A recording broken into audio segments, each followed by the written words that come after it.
तो कैसे हैं आप सभी लोग। आशा है आप लोग बहुत अच्छे होंगे और अपने जीवन में काफ़ी खुश होंगे, प्रसन्न होंगे।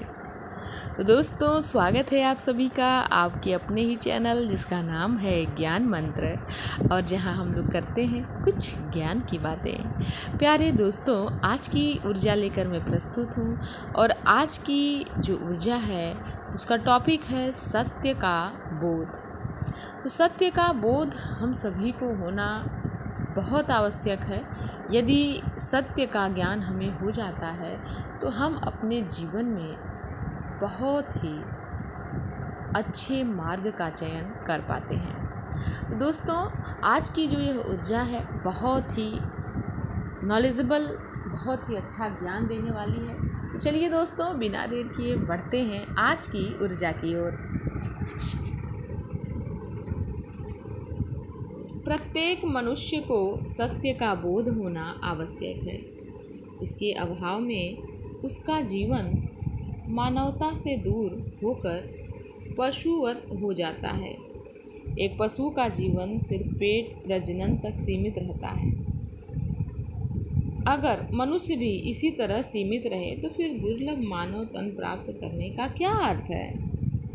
जिन्हें सत्य का बोध होता है वे पेट प्रजनन की सीमा तक सीमित नहीं रहते।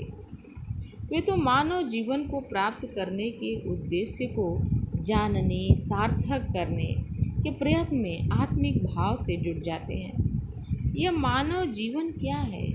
मैं कौन हूँ? यह जीवन किसने दिया?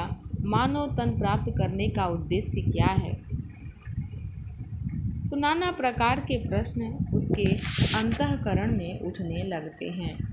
यह संसार क्या है? इस संसार को रचने वाला कौन है? यह संसार सत्य है या संसार को रचने वाला सत्य है? मनुष्य का मन इस ऊहापोह की स्थिति में सत्य को जानने के प्रयास में तल्लीन रहता है।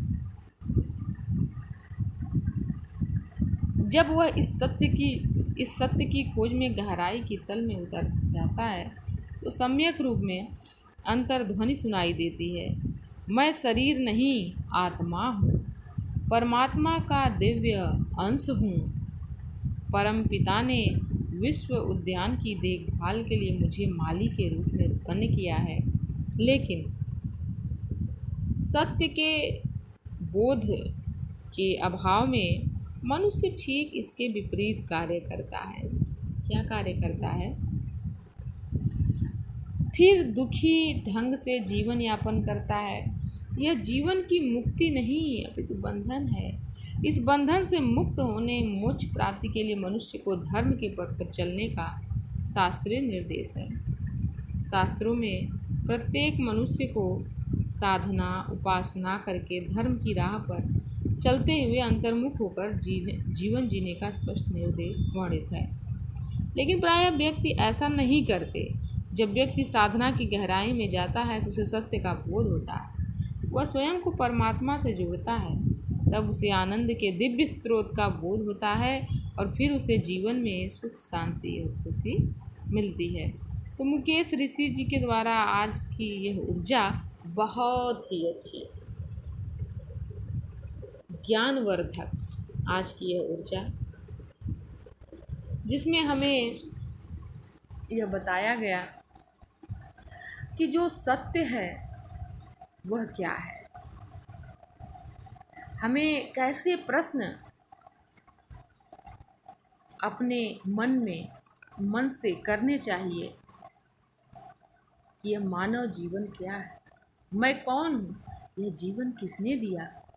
और ये जीवन का उद्देश्य क्या है? ये सारे प्रश्नों के जवाब हमें ढूंढने चाहिए। तो दोस्तों, आशा है आप सभी को आज की यह ऊर्जा बहुत अच्छी लगी होगी। आज की ऊर्जा को हम यहीं समाप्त करते हैं। मिलते हैं नई ऊर्जा में, नए वीडियो के साथ।